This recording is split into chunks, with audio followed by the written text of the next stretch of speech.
So welcome back guys. आज का हमारा जो टॉपिक है वो है कीवर्ड्स, रिजर्व्ड कीवर्ड, यानी कि कौन से कीवर्ड जो हैं हमारे पाइथन में ऑलरेडी लिस्टेड हैं, जिसको हमको यूज सिर्फ करना है, उसको हम क्रिएट नहीं कर सकते हैं, या फिर वेरिएबल का नाम किसी भी टाइप का हम नहीं दे सकते जो इनमें लिस्टेड है ऑलरेडी इनबिल्ट। हम इसको बोलते हैं इनबिल्ट कीवर्ड भी बोल सकते हैं, कीवर्ड भी बोल सकते हैं, रिजर्व्ड वर्ड भी बोल सकते हैं। ये पहले से हमारे पाइथन की लाइब्रेरी में इंक्लूडेड है, तो हम उनका यूज कर सकते हैं लेकिन क्रिएट नहीं कर सकते हैं। जैसे कि यहाँ पे फॉल्स हो गया, क्लास हो गया, none, true, and, as, assert, except, class, continue, def, del, elif और एल्स इन, ये जितने भी आप यहाँ पर देख रहे हो कीवर्ड, ये सारे के सारे जो हैं वो इनबिल्ट हैं, रिजर्व्ड वर्ड हैं।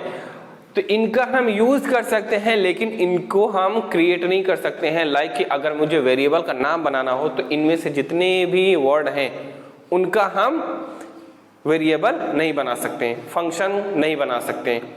तो इनका यूज करने के लिए आपको अलग अलग इनका मतलब कि पर्पस और मीनिंग जो है ऑलरेडी डिफाइंड है, उसकी वजह से। तो ये है हमारे रिजर्व कीवर्ड। आगे चल के इनका हम यूज अलग अलग टाइप पर, अलग अलग जगह पर इसका यूज देखेंगे अपने प्रोग्राम के अंडर में। उसके बाद में हमारा जो मेन आता है वो है ऑपरेटर। ऑपरेटर के बिना तो कुछ नहीं हो सकता, ऑपरेटर तो चाहिए चाहिए, तो वो ये है ऑपरेटर्स। तो ऑपरेटर जो है हमारे पाइथन में 7 टाइप के होते हैं, और भी ज्यादा हैं, अलग अलग टाइप के भी होते हैं, लेकिन जो मेजर यूज होने वाले ऑपरेटर हैं वो कुछ इस तरह से हैं। जैसे कि पहला है अरिथमेटिक ऑपरेटर्स। अरिथमेटिक ऑपरेटर में आपके सारे अरिथमेटिक रिलेटेड ऑपरेशन परफॉर्म करने के लिए ये ऑपरेटर आ जाते हैं। जैसे कि मान लीजिए आपके पास में 2 वेरिएबल है जिसमें आपको कैलकुलेशन परफॉर्म करना है, like addition, subtraction, multiplication and modulus, और भी अलग अलग टाइप के। तो यहाँ पर उसका लिखा हुआ है सब। वो कौन सा है? प्लस है एडिशन के लिए, उसके बाद माइनस यानी subtraction, multiplication and division and modulus, उसके बाद ये एक्सपोनेंट है, बोलते हैं ना पावर, उसके लिए है। आप इस तरह से यहाँ पर लिखोगे, डबल मल्टीप्लिकेशन का सिंबल होता है। तो ये है आपका अरिथमेटिक। क्या है? अरिथमेटिक। उसके बाद में आता है सेकेंड कंपैरिजन ऑपरेटर। तो यहाँ पे कंपैरिजन ऑपरेटर के लिए आप जानते हो क्या क्या होता है। जैसे कि डबल इक्वल साइन होता है, उसको यहाँ पर चेक करने के लिए होता है। किस लिए होता है? कि आप कोई भी 2 वैल्यू को चेक करोगे कि दोनों सेम है या नहीं। अगर सेम होता है तो ट्रू, अगर नहीं होता है तो फॉल्स रिटर्न करता है। False checks if x is equal to y, है ना। उसके बाद में यहाँ पर आप देख सकते हो नॉट इक्वल लिखा हुआ है। नॉट इक्वल यानी कि checks if x is not equal to y। ये चेक करता है कि अगर x y के इक्वल नहीं है तो ट्रू रिटर्न करेगा, नहीं तो फॉल्स रिटर्न करेगा। उसके बाद ग्रेटर देन और लेस देन भी है, वो चेक करता है अगर वैल्यू ग्रेटर देन है तो फिर ट्रू रिटर्न करेगा, नहीं तो फॉल्स रिटर्न करेगा। और जो यहाँ पर लास्ट में है वो क्या है?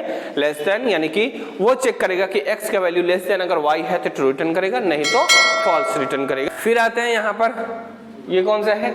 तीसरा नंबर, यह है logical operator. Logical operator same वैसे ही है जैसे कि आपने आगे देखा है, लेकिन इसमें उसमें वहां पर जो है आप यूज करते थे सिंबल का। यहाँ पर सिंबल का यूज नहीं होता है, यहाँ पर वर्ड होता है।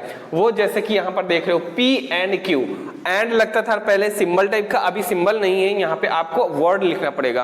क्योंकि मैंने पहले ही बता दिया है कि यहाँ पर जो है सिंबल का यूज ज्यादा नहीं किया गया है, सिंबल की जगह पर वर्ड का यूज किया गया है कि नहीं। तो स्पेशल सिंबल यहाँ पे आपको देखने को नहीं मिल रहा है। आप यहाँ पर क्या कर रहे हो कि आपके पास में P या Q दोनों में आपने ट्रू या फॉल्स का वैल्यू डाल दिया है। उसके बाद में यहाँ पे वो कंपेयर हो रहा है कि P एंड Q, यानी कि P और Q अगर सेम होगा तो उसमें आपका इस तरह का true if both P and Q are true, ये ट्रू रिटर्न करेगा तब जबकि P और Q दोनों ही ट्रू होगा। एंड का मतलब यही होता है कि first expression and last expression if both are true then true. अगर इनमें से कोई भी एक ट्रू नहीं होता है तो ये टोटल एक्सप्रेशन क्या हो जाएगा? फॉल्स हो जाएगा। दोनों को ट्रू होना कंपलसरी है। उसके बाद में और जो है ये क्या करता है कि ये 2 एक्सप्रेशन इसमें भी होते हैं। फर्स्ट एक्सप्रेशन अगर ट्रू हो जाता है तो नेक्स्ट जो एक्सप्रेशन होता है वो चेक नहीं होता है, कोई भी एक ट्रू होने से ट्रू होगा। अगर फर्स्ट वाला रॉन्ग होता है मतलब कि फॉल्स हो जाता है तो वो जाता है नेक्स्ट वाले के पास में, वहां पर चेक करता है। लाइक यहाँ पर पहले वो चेक करेगा P को, अगर यहाँ पर ये फॉल्स हो जाता है तो ये चेक करेगा Q को। दोनों में से कोई भी एक तो होना ही चाहिए ट्रू। समझ में आ रहा है? तो ये क्या रिटर्न करेगा, ट्रू रिटर्न करेगा। अगर यहाँ पर दोनों फॉल्स होगा तो टोटल एक्सप्रेशन फॉल्स रिटर्न करेगा। उसके बाद में क्या है, असाइनमेंट ऑपरेटर। क्या है, असाइनमेंट ऑपरेटर। असाइनमेंट ऑपरेटर तो आप लोग को पता है कि कोई भी आप वैल्यू में मतलब कि वेरिएबल में वैल्यू को असाइन करो या वेरिएबल में वेरिएबल को असाइन करो, आपको ये वाला जो है असाइनमेंट ऑपरेटर का यूज करना ही पड़ेगा। इक्वल साइन जो दिखता है ना वैसे वाला। और इसके बाद में इस तरह का भी यूज होता है, प्लस इक्वल, माइनस इक्वल, इस तरह का भी होता है। इनको असाइनमेंट ऑपरेटर कहा जाता है। इसमें इंक्रीमेंट और डिक्रीमेंट ऑपरेटर नहीं होता है। उसके बाद में है बिट वाइज ऑपरेटर। क्या है, बिट वाइज ऑपरेटर। ये बिट वाइज ऑपरेटर बाइनरी को शिफ्ट करता है, यानी कि these operator perform bit level operations on integers. Integers में बिट लेवल के ऑपरेशन को परफॉर्म करवाने के लिए बिट वाइज ऑपरेटर का यूज किया जाता है। और वो कुछ इस तरह से होता है, यहाँ पर a = 5 b = 3, दो वेरिएबल है और इस तरह से उसमें परफॉर्म होगा ऑपरेशंस। उसके बाद में है हमारे ऑपरेटर्स में 6 नंबर ऑपरेटर, जिसको हम बोलते हैं मेंबर ऑपरेटर। ये नया ऑपरेटर है। क्या है, मेंबर ऑपरेटर। ये मेंबर ऑपरेटर, मेंबरशिप ऑपरेटर जो है वो किस टाइप का होता है, एक्चुअली में ये मेंबरशिप ऑपरेटर का ज्यादा यूज ना कोई भी एरिथमेटिक कैलकुलेशन परफॉर्म करने के लिए नहीं होता है, लॉजिकल के लिए होता है। जैसे कि list, tuple, set, string, etc। इस तरह की जो स्ट्रक्चर है उसमें ये फाइंड करने के लिए कि मैंने जो लिस्ट क्रिएट किया है, लिस्ट लाइक एरे। एरे समझते हो ना, एरे जो हम लोग पढ़ चुके हैं, लिस्ट लाइक एरे। उसमें क्या होता है, एरे में कि हम लोग एक ही वेरिएबल में बहुत सारे वैल्यूज को इंसर्ट कर देते हैं, राइट। तो ये भी है वैसे ही, लिस्ट में भी हम बहुत सारे वैल्यू को डाल देंगे। उसके बाद हमको अगर चेक करना है कि जो हम वैल्यू को फाइंड करना चाहते हैं वो इसमें है कि नहीं, तो हम उस टाइप के कंडीशन के लिए मेंबरशिप ऑपरेटर का यूज करते हैं, जो कि ट्रू या फॉल्स रिटर्न करता है। अगर वो मिलता है तो ट्रू, नहीं मिलता है तो फॉल्स, इस टाइप का होता है।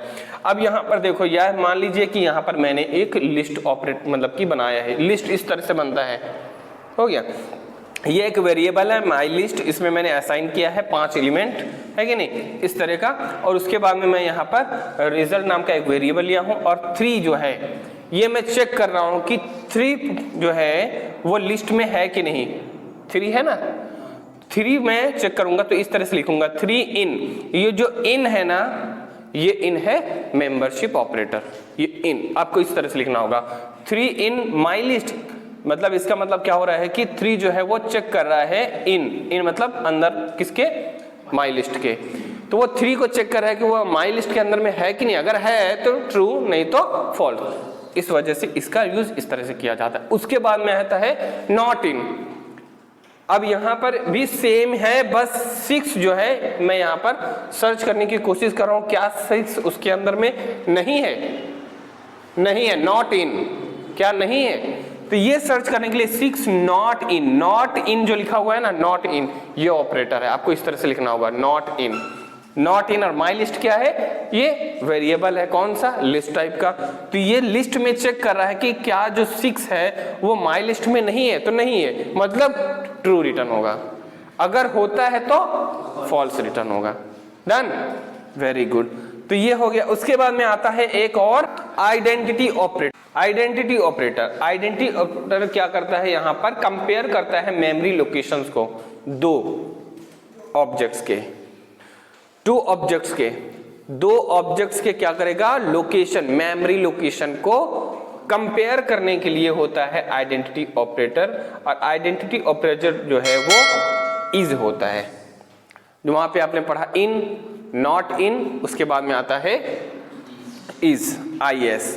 इस तरह से आप करोगे। तो यहाँ पर मान लीजिए मेरे पास में एक लिस्ट है कि नहीं, A नाम का वेरिएबल है, यानी कि लिस्ट है, क्योंकि मेरे जो स्क्वायर ब्रैकेट होगा उस स्क्वायर ब्रैकेट में जब आप कोई वैल्यू कॉमा सेपरेट आप देते हो तो इसका मतलब वो क्या है, लिस्ट है। तो ये लिस्ट है, यहाँ पर हमने इसमें दे दिया। उसके बाद में क्या किया है, B जो है एक और वेरिएबल बना लिया। B में मैंने क्या किया, A को असाइन कर दिया, तो A का जो भी वैल्यू है B में आ गया कि नहीं। उसके बाद में हम रिजल्ट नाम का एक वेरिएबल ले रहे हैं और उसमें हम यहाँ पर ट्रू या फॉल्स वाला जो है रिजल्ट लेना चाहते हैं और ये चेक करना चाहते हैं ए, जो ऊपर वाला वेरिएबल है, ए इज बी, क्या ए जो है वही बी है ना, तो ये ट्रू निकल, अगर नहीं होता है तो फॉल्स। मेमोरी लोकेशन जो है वो कंपेयर होता है। नेक्स्ट है जो वो क्या है, एक और ऑपरेटर है इज नॉट। जिस तरह से इज था मेमोरी के लोकेशन को कंपेयर करने के लिए और रिटर्न करता था ट्रू अगर दोनों सही है, सेम है, और अगर नहीं है तो फॉल्स रिटर्न करेगा। उसी तरह से बस इसका है काम क्या, मेमोरी लोकेशन को कंपेयर नहीं अगर हो रहा है तो ट्रू रिटर्न करेगा, और अगर हो रहा है तो फॉल्स रिटर्न करेगा। तो ये देख लीजिए, इज नॉट मतलब उसका निगेटिव आइडेंटिटी है ये, return true, both do not point two the same location, memory location है ना, या फिर सेम ऑब्जेक्ट। अगर सेम ऑब्जेक्ट को दोनों ही पॉइंट नहीं हो रहा है तो वो क्या, फॉल्स रिटर्न करेगा। यहाँ पे है returns true if both variable do not point two the same. तो अब इसका हम देखेंगे प्रोग्राम, एक एक करके सारे के सारे प्रोग्राम लिखेंगे और उन पर हम कुछ कैलकुलेशन परफॉर्म करेंगे। यहाँ पे सिर्फ हम 2 वेरिएबल ले रहे हैं फिलहाल, और उसमें इस तरफ का ये वैल्यू असाइन कर दे रहे हैं, एक है ए बी, दूसरा है बी, है ना। अब इसको रन करेंगे, ये देखो 134 यानी कि 134 जो है इसका रिजल्ट आया है। इसी तरह से हम और भी वेरिएबल मतलब इस तरह से और भी प्रिंट कर सकते हैं कि नहीं कर सकते हैं, जैसे कि यहाँ पे बी, राइट। अब रन करते हैं इसको,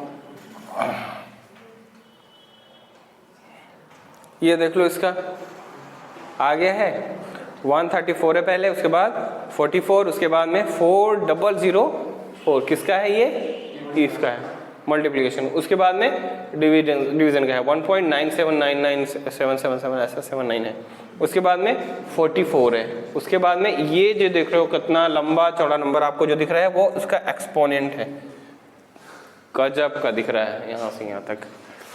चलो आगे देख लेते हैं, ये हो गया प्रिंट और उसके बाद में ए और ये बी, ओके। अब इसको फिर से रन करेंगे, ये रन कर दिए, ये आया 1, ठीक है। तो ये हमारे इस तरह के ऑपरेटर्स काम करते हैं, इनका यूज करके हम आगे के अपने अरिथमेटिक कैलकुलेशन परफॉर्म करेंगे। नेक्स्ट कौन सा ऑपरेटर है, कंपैरिजन ऑपरेटर। देख लो, फॉल्स ट्रू ट्रू फॉल्स, ये 4 जो हमने एक्सप्रेशन उसको दिए हैं वो चारों का यहाँ पर रिजल्ट दिखा रहा है ट्रू और फॉल्स में, क्योंकि अब कंपैरिजन ऑपरेटर था ट्रू और फॉल्स ही रिटर्न करेगा, है कि नहीं। तो यहाँ पर ये बता रहा है। अब ये कंपैरिजन ऑपरेटर का यूज करके हम अपने इफ एल्स वाले जो कंडीशन है उनमें अप्लाई करके अलग अलग कोड को हम ब्रांचिंग करके अलग अलग पर्पस के लिए यूज कर सकते हैं, है कि नहीं। आगे चल के वो भी हम देखेंगे कैसे होगा। तो ये इतना सारा आपका ये कंपैरिजन ऑपरेटर इस तरह से काम